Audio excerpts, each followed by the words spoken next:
नमस्कार दोस्तों, स्वागत है आप सभी का हमारे YouTube चैनल में। मैं मनीष सिंह पुनः आपके समक्ष उपस्थित हूँ और हम मध्य प्रदेश समान ज्ञान के बारे में अध्ययन कर रहे हैं। और मध्य प्रदेश समान ज्ञान में हम भौगोलिक विभाजन के बारे में पढ़ रहे हैं मध्य प्रदेश के। और भौगोलिक विभाजन मैंने आपको बताया था कि मध्य प्रदेश के कुल 7 भौतिक प्रदेशों में बांटा गया है और क्रमवार करके हम एक एक भौतिक प्रदेश का अध्ययन कर रहे हैं।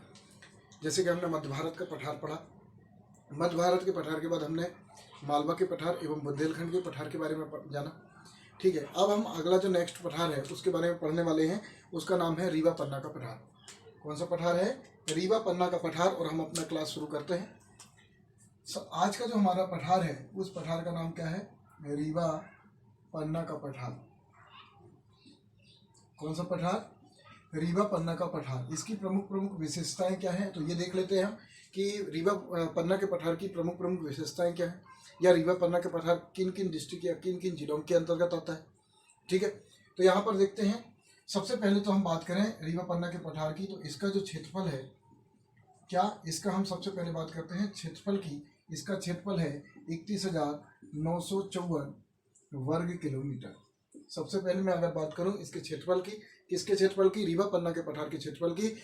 तो रीवा पन्ना का पठार का जो क्षेत्रफल है वो 31,954 वर्ग किलोमीटर है। यदि मैं बात करूं कि इसका मध्य प्रदेश के जो क्षेत्रफल है, मध्य प्रदेश का जो कुल क्षेत्रफल है परसेंटेज में, उसमें इसका जो हिस्सेदारी है वो कितने परसेंट है। तो यहाँ पर देखते हैं, अगर हम बात करें कि इसकी प्रतिशत में, कि मध्य प्रदेश का कुल कितने प्रतिशत भाग में कौन सा पठार आपका फैला हुआ है, रीवा पन्ना का पठार फैला हुआ है। तो मैं आपको बता दूं दोस्तों कि आपका जो रीवा पन्ना का पठार है उसका कितना परसेंट भाग में है? 10.38%। कितना है? 10.38%। अर्थात रीवा पन्ना का जो पठार है उस पठार का मध्य प्रदेश के कुल क्षेत्रफल में कितना परसेंट हिस्सा लगता है? 10.38% हिस्सा इसका अंतर्गत आता है। यहाँ की चट्टानों की अगर मैं बात करूं, यहाँ पर की चट्टानें अगर हम बात करें, क्या चट्टानों की बात करें, तो यहाँ पर चट्टानें कौन सी पाई जाती हैं? तो मैं आपको बता दूं, यहाँ पर विंध्यन क्रम की चट्टानें पाई जाती हैं। कौन सी चट्टानें पाई जाती हैं? विंध्यन क्रम की चट्टानें पाई जाती हैं। रीवा पन्ना के पठार की बात करें तो रीवा पन्ना के पठार में कौन सी चट्टानें पाई जाती हैं? आपके विंध्यन क्रम की चट्टानें पाई जाती हैं। यहाँ की अगर मैं मिट्टी की बात करूँ, किसकी बात करें?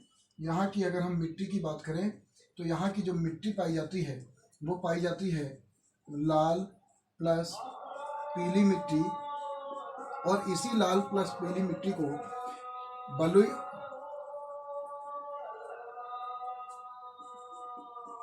बलुई मिट्टी भी कहा जाता है। कौन सी मिट्टी कहा जाता है? बलुई मिट्टी भी कहा जाता है। तो कई बार क्वेश्चन बनता है कि मध्य प्रदेश के कौन सा भौतिक विभाग है जहां पर कौन सी मिट्टी पाई जाती है? लाल प्लस पीली मिट्टी पाई जाती है। तो आप याद रखना, रीवा पन्ना का पठार एक ऐसा पठार है जहां पर कौन सी मिट्टी पाई जाती है? बलुई मिट्टी पाई जाती है। अर्थात लाल प्लस पीली मिट्टी का क्या पाया जाता है? मिश्रण पाया जाता है। अगर मैं बात करूं यहीं पर, तो रीवा पन्ना के पठार में आपको मालूम होगा सोन नदी यहाँ पर से निकलते हुए जाती है, जो गंगा की सहायक नदी है। तो इस सोन नदी के पास से जब जल बहकर के जब जाता है तो आपको मालूम है नदियां अपने साथ क्या लेकर के जाती हैं? मिट्टियां भी लेकर के जाती हैं। तो ये जो नदियां हैं, सोन नदियां, यहाँ पर से कौन सी मिट्टी लेकर जाती हैं? काली मिट्टी भी बहाकर लेके जाती हैं। और यही काली मिट्टी के साथ मिलकर के यहाँ पर कौन सी मिट्टी का निर्माण होता है? बलुई मिट्टी का निर्माण होता है। ठीक है, यहाँ तक क्लियर है? आप स्क्रीनशॉट ले लीजिए। आगे बढ़ते हैं और आगे समझते हैं कि रीवा पन्ना का जो पठार है वो मध्य प्रदेश के मैप में कहाँ पर स्थित है और किस किस डिस्ट्रिक्ट में, जिलों में इसका क्या है? विस्तार फैला हुआ है। तो समझते हैं कि मध्य प्रदेश में रीवा पन्ना के पठार का विस्तार कहाँ कहाँ पर है। देखिए,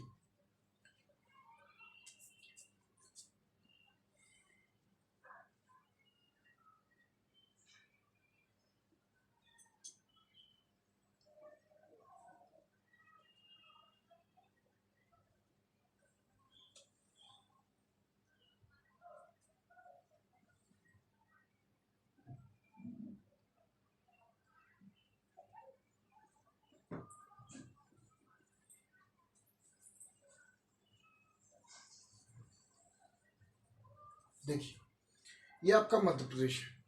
ठीक है, और मध्य प्रदेश का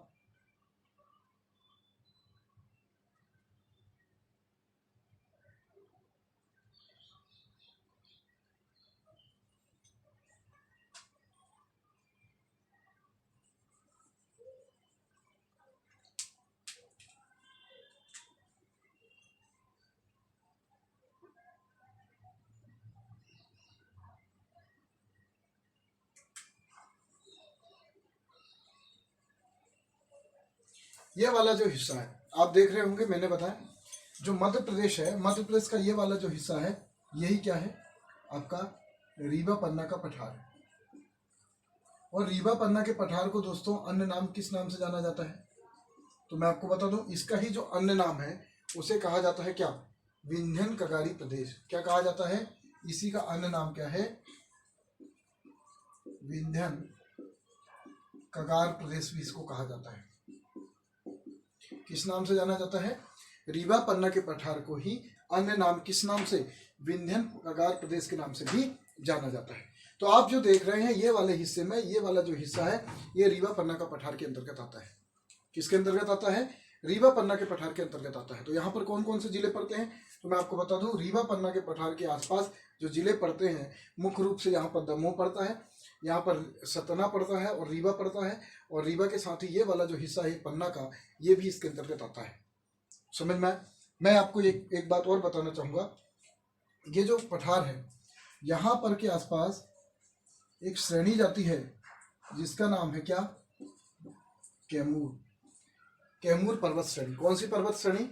कैमूर पर्वत श्रेणी, जो कि किसकी ही श्रृंखला है? जो विंध्याचल पर्वत की ही क्या है? श्रृंखला है, जो कि अलग होकर के फैली हुई है। और ये वाला जब हिस्सा है, ये वाले हिस्से में एक पर्वत श्रेणी जाती है और इस पर्वत श्रेणी का नाम क्या है? भांडेर पर्वत श्रेणी।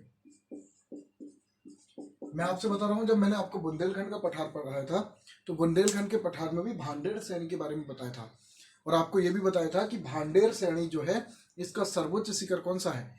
सिद्ध बाबा की चोटी है, जो कि 1172 मीटर क्या है? ऊंची है। समझ में? ये दोनों जो चोटियां हैं रीवा पन्ना के पठार के अंतर्गत ही आती हैं।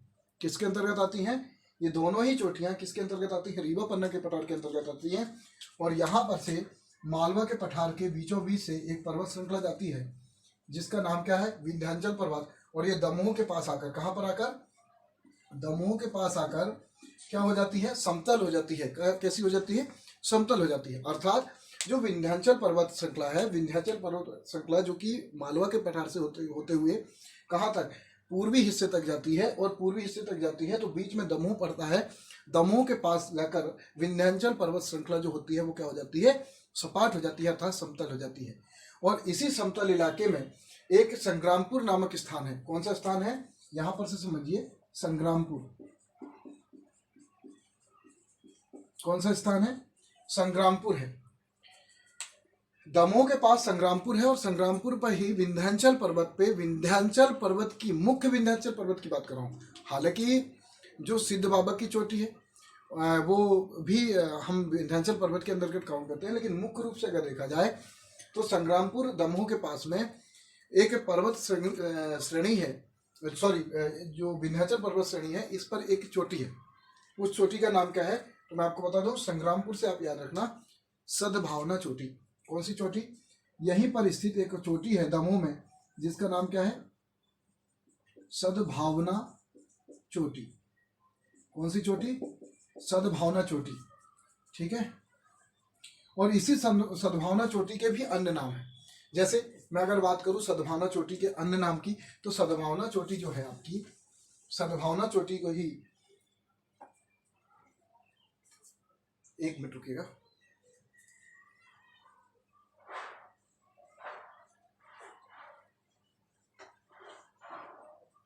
चलिए, जो सद्भावना चोटी है, कौन सी चोटी? सद्भावना चोटी को ही गुडविल चोटी कहा जाता है।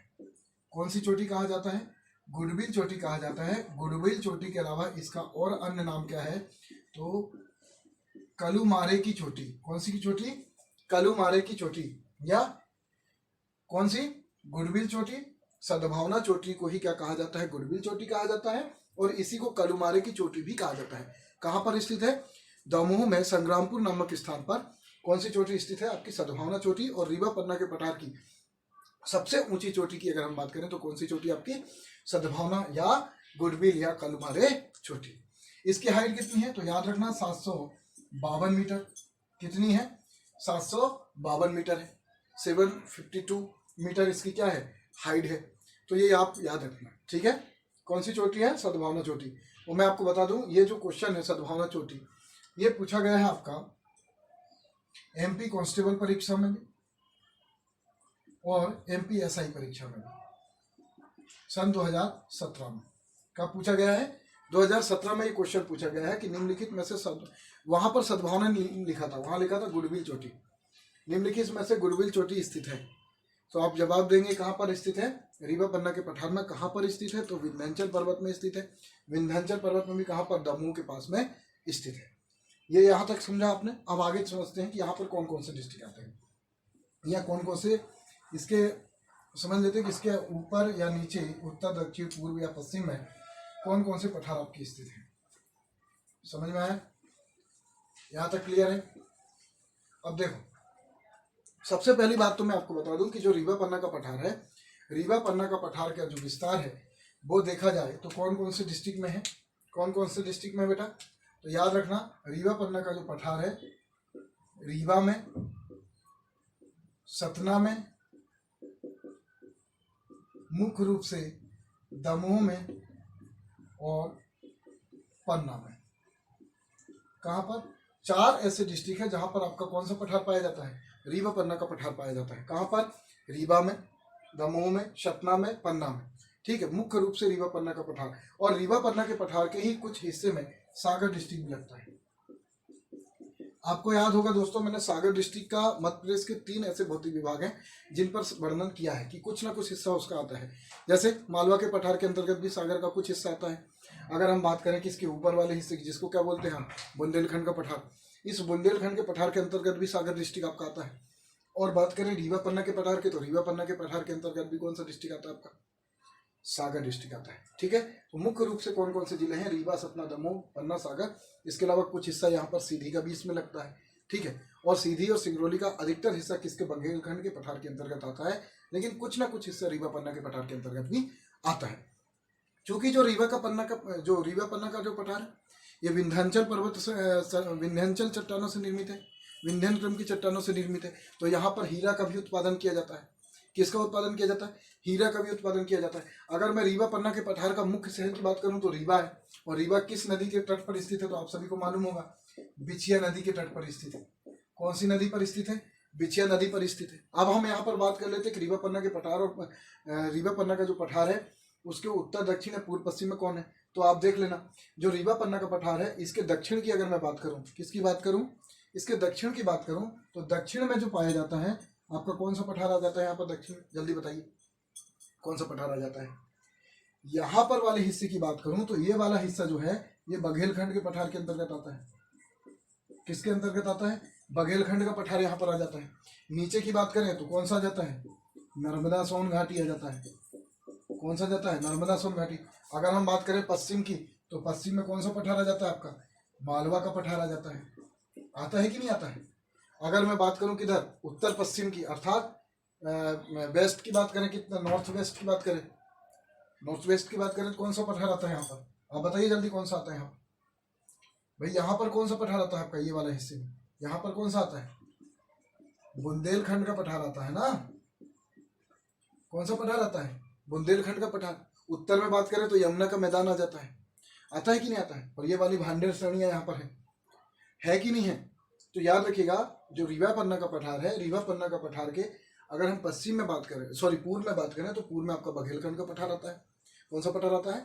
बघेलखंड का पठार। दक्षिण में बात करें तो नर्मदा सोन घाटी आती है।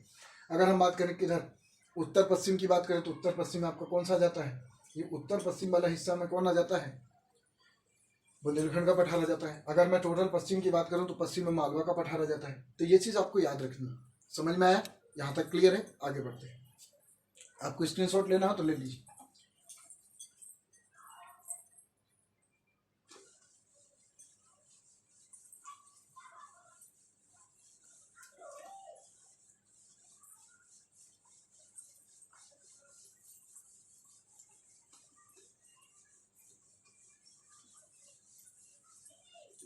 समझिए, जो रीवा पन्ना का पठार है, रीवा पन्ना के पठार में रीवा डिस्ट्रिक्ट है और रीवा ही डिस्ट्रिक्ट में आपने सुना होगा चचाई जलप्रपात। यहाँ की पहले मैं प्रमुख नदियों के बारे में आपको बता दूं, यहाँ नदियाँ कौन कौन सी पाई जाती हैं। तो आप सभी को मालूम होगा, यहाँ पर मुख्य रूप से कौन सी? सोन नदी आपकी पाई जाती है। कौन सी पाई जाती है? और इसके अलावा बीहड़ नदी, और टोंस नदी भी यहाँ पर निकलती है। टोंस को ही प्राचीन काल में तमसा नदी के नाम से जाना जाता था। ठीक है, उसके अलावा महाना नदी करके एक है। कौन सी नदी है? महाना नदी। इस महाना नदी में कौन सा जलप्रपात है? तो बहुटी जलप्रपात इसी के अंतर्गत आता है। कौन सा जलप्रपात? बहुटी जलप्रपात जो है, बहुटी जलप्रपात महाना नदी के अंतर्गत आता है। सोन, बीहड़, टोंस, तमसा, उसके अलावा कौन सी? बिछिया नदी। यहाँ की क्या है? प्रमुख सहायक नदियां हैं, वो सॉरी प्रमुख नदियां हैं। ठीक है, कौन कौन सी? सोन, बीहड़, टोंस, महाना, बहुटी जल प्रपात महाना नदी के अंतर्गत आता है। बिछिया के तट पर कौन सा शहर स्थित है? आपका रीवा शहर है। कौन सा शहर स्थित है? रीवा शहर स्थित है। तो आप ये ध्यान रखिएगा कौन कौन सी नदियां यहाँ पर प्रमुख है। जैसे सोन, बीहड़, टोंस, महाना और बिछिया नदी यहाँ पर से बहती है। ठीक है, अब यहाँ पर की जनजाति की बात करें तो कौन कौन सी जनजाति यहाँ पर पाई जाती है? तो यहाँ पर बेगा पाई जाती है, कोरकू जनजाति यहाँ पर पाई जाती है, गोंड भी पाई जाती है। ठीक है, यहाँ पर जब हम जनजाति पढ़ेंगे तो जनजाति के बारे में सविस्तार से हम पूरे मध्य प्रदेश के बारे में आपको जनजातियों के बारे में पढ़ाएंगे और बड़ी आसानी से आपको याद हो जाएगा। ठीक है, यहाँ तक क्लियर है। आगे बढ़ते हैं। रीवा पन्ना के पठार में और क्या विशेषता है? तो आपको मालूम है रीवा पन्ना के पठार के अंतर्गत ही हीरों का उत्पादन होता है। पन्ना में हीरा का उत्पादन होता है। कहाँ पर होता है? पन्ना में होता है। तो याद रहेगा कि नहीं रहेगा? कहाँ पर होता है? पन्ना में हीरा का उत्पादन होता है। तो ये प्रमुख विशेषताएं थी जो रीवा पन्ना के पठार के अंतर्गत थी। 2 मिनट रुकिए आप, फिर कंटिन्यू शुरू करते हैं।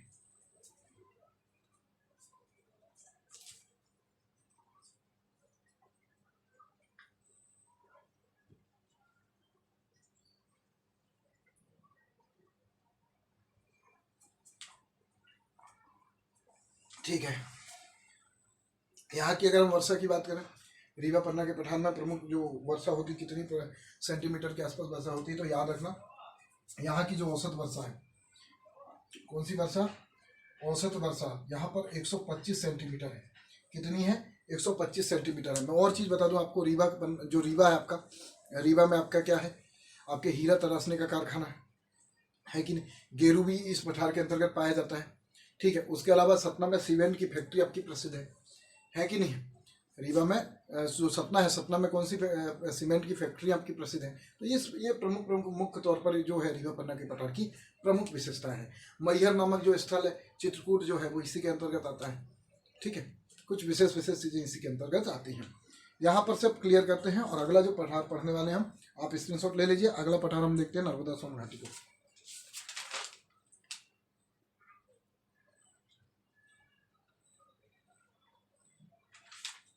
चलिए कंटिन्यू शुरू करते हैं आगे। अगला जो पठार हमारा है वो कौन सा पठार है? अगला जो पठार हमारा है वो पठार कौन सा है? जल्दी बताइए। तो अगला जो पठार हम पढ़ने वाले हैं वो पढ़ने वाले हैं नर्मदा सोन घाटी के बारे में। किसके बारे में? नर्मदा सोन घाटी के बारे में। ये बहुत ही इंपॉर्टेंट है, नर्मदा सोन घाटी। इसकी मुख्य विशेषताएं क्या है? सबसे पहले मैं बात करूं नर्मदा सोन घाटी की, तो ये मध्य प्रदेश का दूसरा सबसे बड़ा भौतिक विभाग है। कौन सा है? दूसरा सबसे बड़ा भौतिक विभाग है। और ये जो फैला हुआ है, इस क्षेत्रफल की अगर मैं बात करूं तो इसका क्षेत्रफल कितना है? 86,000 वर्ग किलोमीटर। कितना है? 86,000 वर्ग किलोमीटर में। और अगर मध्य प्रदेश के प्रतिशत में अगर इसको देखा जाए तो मध्य प्रदेश के कुल क्षेत्रफल का कुल प्रतिशत का ये 26% भाग कवर करता है, 26% भाग कवर करता है। जो नर्मदा सोन घाटी है, नर्मदा सोन घाटी का क्षेत्रफल 86,000 वर्ग किलोमीटर है और इसका प्रतिशत की बात करूं तो 26% हिस्सा मध्य प्रदेश का ही कवर करता है।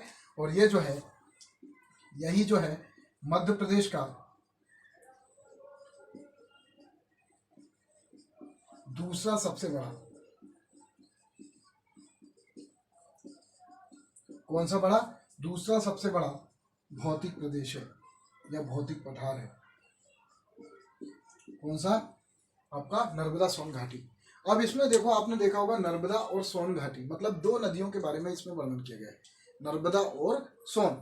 तो आपने देखा होगा पूर्वी वाला जो हिस्सा है, पूर्वी वाला हिस्से पे कौन सी नदी है? सोन नदी की घाटी पड़ती है।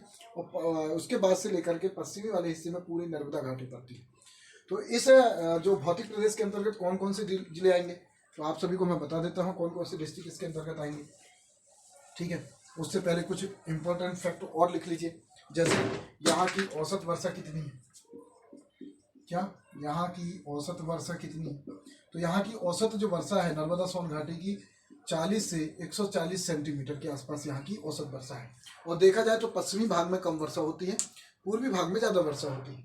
यहाँ पर की फसल की हम बात करें, यहाँ पर की किसकी बात करें, हम फसलों की बात करें, तो यहाँ पर की जो फसल है वो फसल जो मुख्य फसल है वैसे तो गेहूं है, गेहूं के अलावा यहाँ पर जायद फसलें भी काफ़ी मात्रा में होती हैं।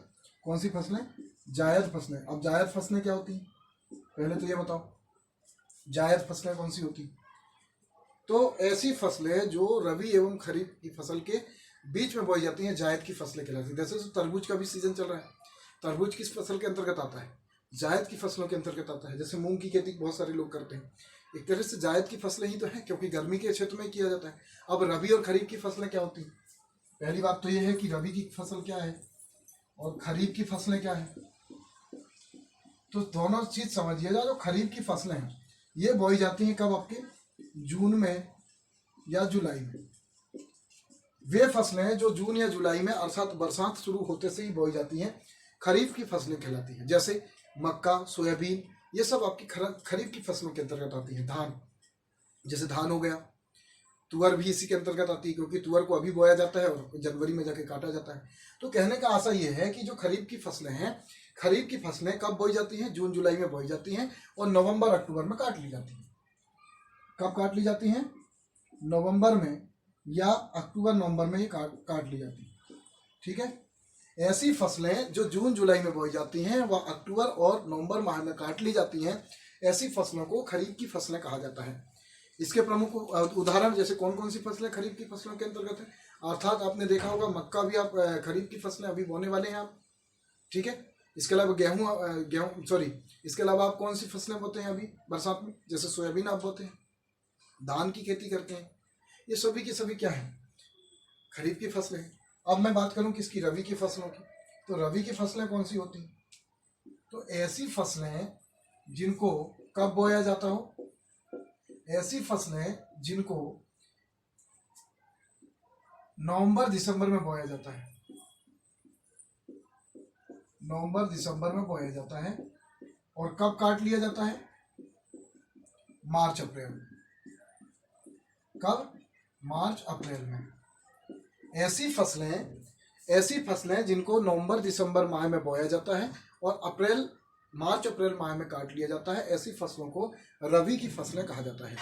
रबी की फसलों के प्रमुख उदाहरण जैसे आपका गेहूं है, आपके चना है, और आप क्या बोते हैं? सरसों है, अलसी है। अलसी की खेती खासतौर पर रीवा में ज्यादा की जाती है, याद रखिए।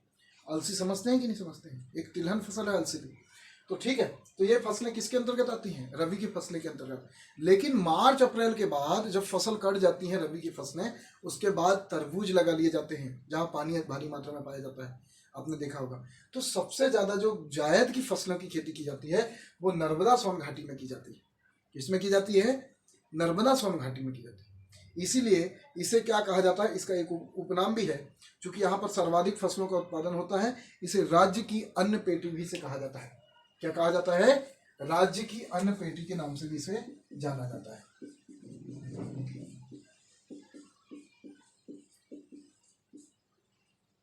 अन्न पेटी, कौन सी पेटी?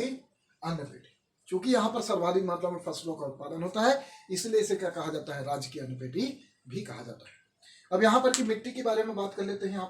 यहाँ पर मिट्टी कौन सी पाई जाती है? तो मैं आपको बता दूं, यहाँ पर मैंने आपको दो बताया कि दो नदी क्षेत्र यहाँ पर स्थित है। इसको रेस कर देते हैं। दो नदी क्षेत्र है यहाँ पर, समझिए।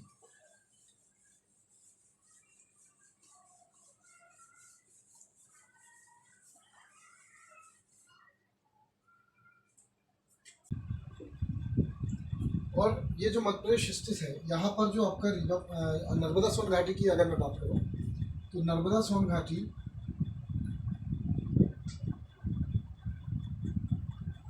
कुछ इस तरह से फैली है, समझ में आया? यहाँ पर कौन सा है आपका? अमरकंटक। ठीक है, समझिए। तो ये जो है नर्मदा सोन घाटी, ये एक तरह की भ्रंश घाटी में बहती है। कौन सी घाटी में बहती है? भ्रंश घाटी में बहती है। भ्रंश घाटी क्या होती है? सबसे पहला प्रश्न ये है कि भ्रंश घाटी क्या होती है। तो भ्रंश घाटी क्या होती है, तो मैं आपको बता दूं कि भ्रंश घाटी क्या होती है। जब कोई नदी, 1 मिनट रुकेगा,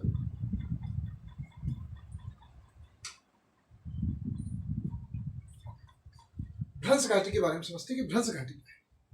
अगर मैं भ्रंश घाटी की बात करूं तो भ्रंश घाटी जब कोई समतल मैदान अचानक से भूगर्भिक हलचल होने की वजह से उसके बीच का कुछ हिस्सा क्या हो जाए, अचानक से दब जाए और अगल बगल वाले हिस्से अर्थात दाएं या बाएं तट वाले हिस्से उससे ऊपर दिखाई देने लगे और उस तरह की नीचे से देखने से ऐसा महसूस हो कि एक तरह से घाटी का निर्माण हो गया, ठीक वैसे ही घाटियों को भ्रंश घाटी कहा जाता है। जैसे यदि मैं भ्रंश घाटी की बात करूं, मान लीजिए आपका ये कोई समतल मैदान है, मान लीजिए ये कोई समतल मैदान है। क्या हुआ, पृथ्वी के अंदर भूगर्भिक हलचल हुई और हलचल होने के पश्चात क्या हुआ, आपका हलचल होने के पश्चात यहाँ पर का जो बीच वाला हिस्सा है, ये बीच वाला हिस्सा क्या हो गया, नीचे की ओर धंस गया कि नहीं धंस गया। तो जब नीचे की ओर ये धंस जाता है और यहाँ पर एक जो घाटी का निर्माण होता है, ऐसी घाटियों को भ्रंश घाटी कहा जाता है। कौन सी घाटी कहा जाता है? भ्रंश घाटी कहा जाता है। समझ में आया? ऐसी घाटी को भ्रंश घाटी, अर्थात नर्मदा सोन घाटी जो है वो एक भ्रंश घाटी में बहती है। समझ में आया? इसकी औसत गहराई कितनी है? औसत गहराई कितनी है? इसकी औसत गहराई 300 मीटर है। अब ये क्यों है मैं आपको बता दूं। इसकी जो औसत गहराई है 300 मीटर, ये क्वेश्चन वर्ष 2017 में MPSI में पूछा गया है। MPSI परीक्षा 2017 में ये क्वेश्चन पूछा गया है कि जो नर्मदा सोन घाटी है इसकी औसत गहराई ऊंचाई कितनी, तो इसकी जो औसत ऊंचाई है वो कितनी मीटर है? 300 मीटर है। समझ में आया? यहाँ तक क्लियर है? क्लियर है कि नहीं क्लियर है? अब आगे बढ़ते हैं। ये वाला क्षेत्र नर्मदा नदी के अंतर्गत आता है और ये वाला क्षेत्र सोन नदी के अंतर्गत आता है। आपने देखा होगा यहाँ पर ये वाला जो हिस्सा है ये अमरकंटक है कि नहीं? और आपने सुना होगा इसी अमरकंटक से 3 प्रमुख नदियां निकलती हैं। कौन कौन सी निकलती है? एक निकलती है आपकी ताप्ती नदी, एक आपकी निकलती है नर्मदा नदी, दूसरी निकलती है कौन सी? सोन नदी, और तीसरी जो निकलती है उसका नाम क्या है? जोहिला नदी। कौन कौन सी नदी? जोहिला नदी। अमरकंटक से जो कि मैकाल पर्वत श्रेणी, यहाँ पर कौन सी श्रेणी आती है? हम पर्वत पढ़ने वाले हैं इसके बाद, तो आपको विस्तृत इसके बारे में अध्ययन कराएंगे। ठीक है, तो मैकाल के पास में अमरकंटक चोटी से, अमरकंटक के पास से ही 3 नदियां निकलती हैं प्रमुख। कौन कौन सी? नर्मदा, सोन और जोहिला नदी। जो नर्मदा सोन नदी है वो यहाँ पर से पलट के ऐसी चली जाती है उत्तर में, और इसी में आपको मालूम है बाणसागर परियोजना है, मैंने आपको बताया। ठीक है, जो कि 3 राज्यों की उत्तर प्रदेश, बिहार और मध्य प्रदेश की संयुक्त परियोजना है। तो ये वाला जो हिस्सा है ये सोन नदी वाला हिस्सा, ये सोन नदी वाले हिस्से में जो मिट्टी पाई जाती है वो मिट्टी पाई जाती है आपकी कौन सी? लाल मिट्टी। कौन सी मिट्टी पाई जाती है? लाल मिट्टी। और जो नर्मदा नदी वाली जो हिस्सा है यहाँ पर जो मिट्टी पाई जाती है वो काली मिट्टी पाई जाती है। ठीक है, और मैंने आपको बताया कि नर्मदा सोन घाटी क्षेत्र में इतना ज़्यादा जायद की फसलें होती हैं कि उनकी फसलों के निर्माण के ज़्यादा फसलें होने की वजह से ये जो नर्मदा घाटी है, इस नर्मदा घाटी को क्या कहा जाता है? अन्न की पेटी कहा जाता है। समझ में है? यहाँ तक क्लियर है? अब मैं बात करूं तो मैंने आपको पहले बता दिया कि कौन सा पठार ऊपर है कौन सा नीचे, ही आपको पता है बड़ी भांति से, हमने समझा दिया है।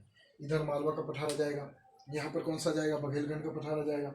ठीक है, और इधर नीचे की बात करें तो सतपुड़ा पर्वत आ जाएगा, यहाँ पर बघेलखंड का पठार आ जाएगा। यहाँ की बात करें तो कौन सी पर्वत श्रेणी आ जाएगी आपकी? आरावली आ जाएगी। कौन सी आ जाएगी? आरावली आ जाएगी। तो इस तरह से हमने नर्मदा सोन घाटी के बारे में विस्तृत अध्ययन किया। समझ में आया? यहाँ तक क्लियर है सभी को? और मैं आपसे एक और निवेदन करना चाहूँगा कि हम बहुत अच्छे से मध्य प्रदेश सामान्य ज्ञान को पढ़ रहे हैं और मध्य प्रदेश में होने वाली समस्त परीक्षाओं को, सभी परीक्षाओं के अंतर्गत होने वाली जो परीक्षाएं हैं आपकी मध्य प्रदेश शासन के अंतर्गत, उनके अंतर्गत आने वाले समस्त ऐसे प्रश्न जो संभावित हैं वो कवर होंगे इसके अंतर्गत। बस आप ध्यान से पढ़ते रहिए, अपने घर पर रहिए, सुरक्षित रहिए, स्वस्थ रहिए और यदि आपको हमारे वीडियोस पसंद आते हैं तो ज़रूर लोगों तक पहुंचाइए ताकि सब्सक्राइबर बढ़ सके हमारे और हम ऑनलाइन पढ़ा सकें। बहुत बहुत धन्यवाद आपका। नमस्कार, जय हिंद, जय भारत।